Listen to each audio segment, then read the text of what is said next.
మీ business ఏదైనా మీ ఊర్లో promotion చేయాలంటే అది సుమన్ టీవీతోనే సాధ్యం. ఇప్పుడే సంప్రదించండి.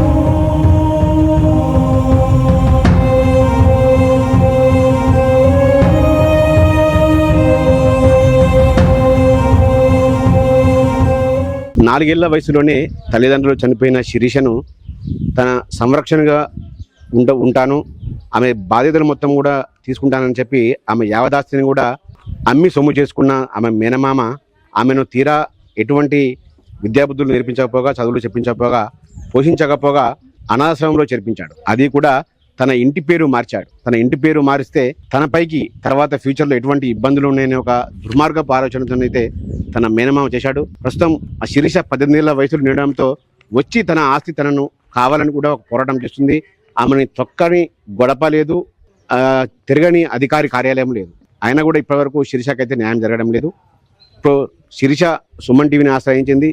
సో శిరీషను మనం మాట్లాడే ప్రయత్నం చేద్దాం.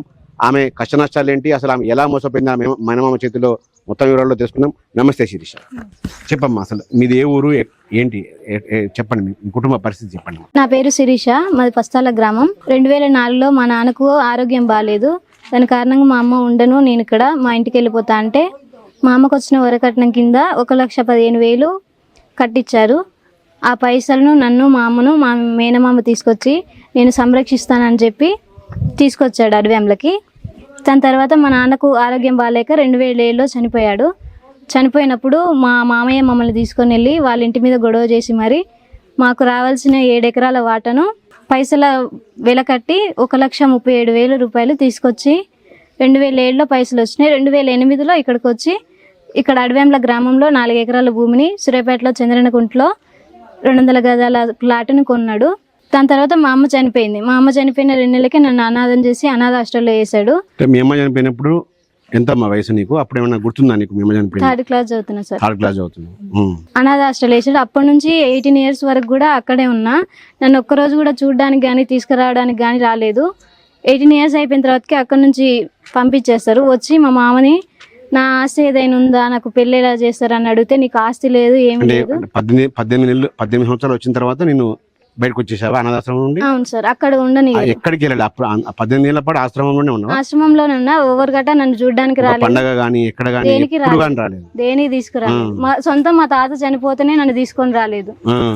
18 years అయిపోయిన తర్వాతకి ఎల్లగొట్టారు. అప్పుడు మా మామ ఏమనిపించదమ్మా, అంటే అందరూ మీ ఫ్రెండ్స్ అందరూ కూడా పండగలకు అక్కడక్కడ అందరూ ఇంటికి వెళ్తారు సార్, నేను మాత్రమే అక్కడ ఉంటా. నేను సిస్టర్లతో పాటు ఉంటా. అన్నారు సిస్టర్ చాలా మంది, నీకు సొంతం వాళ్ళు ఎవరు లేదా? ఈమె యాదమ్మ చెప్పింది నన్ను ఎవరికైనా దత్తత ఇచ్చేయండి, మాకు వద్దు ఈ అమ్మాయి అని చెప్పేసి వచ్చి చెప్పిందంట హాస్టల్లో. మా సిస్టర్ వాళ్ళు ఎందుకు ఇంత మంచి అమ్మాయిని దత్తత తీయడం ఎందుకు అని చెప్పేసి వాళ్ళే పెంచారు, మంచిగా చదివించారు. కానీ ఒక్కసారి కూడా మా సొంత తాత చనిపోయినా కూడా నన్ను అసలు ఇంటికే తీసుకురాలే. మళ్ళీ చూస్తే ఎవరైనా మాట్లాడతారేమో, మళ్ళీ ఏదైనా చెప్తారేమో, తెలియ నేర్పిస్తారని అల్లున్నా కానీ ఒక్కసారి కూడా బయటికి రాలేదు అందులో నుంచి. 18 years వరకు గిట.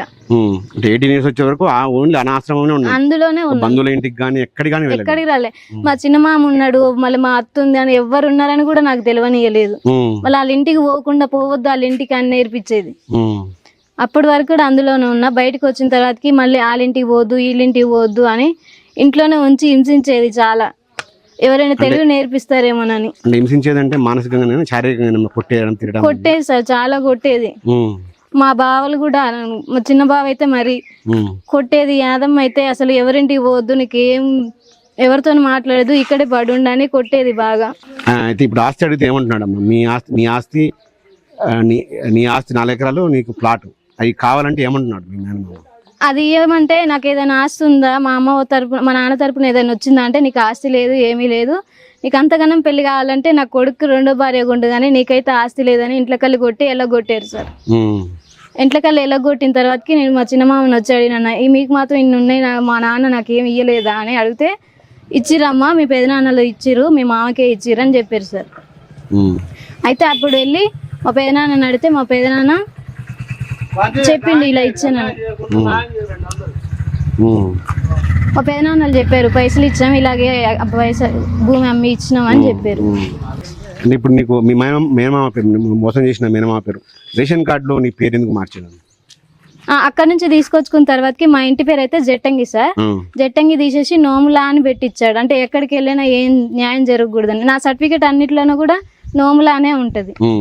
ఆయన ఇంటి పేరే పెట్టుకొని ఆయన పెంచుకుంటా అని చెప్పి తీసుకొని వచ్చాడంట మా ఇంటికా నుంచి. అంటే ఏదైనా రేపు కోర్టులో న్యాయస్థానంలో తప్పేరైనా కూడా నీ ఇంటి సర్టిఫికేట్ చూపించి నా దత్తపుత్రిక అని చెప్పడానికి ఇంటి పేరు మార్చేశారు.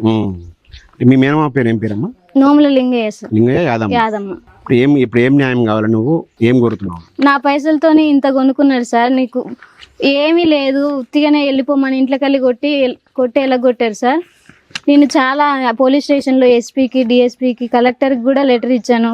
నా సమస్యను చెప్పాను. అయినప్పటికీ నాకు న్యాయం జరగలేదు సార్. ఎలాగైనా మీడియా ద్వారా నాకు న్యాయం చేయగలరని కోరుకుంటున్నాను. ఏం చదువుకున్నావు నువ్వు? నేను నర్సింగ్ చేస్తున్నాను సార్. నర్సింగ్ ఏ year? Second year. GNM second year. అయితే ఇప్పుడు నీ ఆస్తి నీకు కావాలని కోరుకుంటున్నావు. ఓకే. ఇప్పుడు మీకు ఇప్పుడు ఎక్కడ ఉంటున్నావు ప్రజెంట్? అయితే నార్మల్గా కొద్ది రోజుల వరకు పర్మనెంట్ కాకుండా మా చిన్న మామ నన్ను చూసుకుంటున్నాడు. ఇప్పుడు ఆయన నన్ను చూసుకుంటుండని చెప్పి ఆయన మీద కూడా కేసు పెట్టాడు. ఆమెను ఎవరు చూసుకోవద్దు అని చెప్పి. ఇప్పుడు ఎవరు చూసుకోకపోతే నా పరిస్థితి ఏంటి సార్? నాకు ఇల్లు లేదు, తిండి లేదు, నేను ఎక్కడ ఉండాలి సార్? ఆయన ఉంటే ఆయన మీద కూడా కేసు పెట్టాడు చూసుకోవద్దని చెప్పి.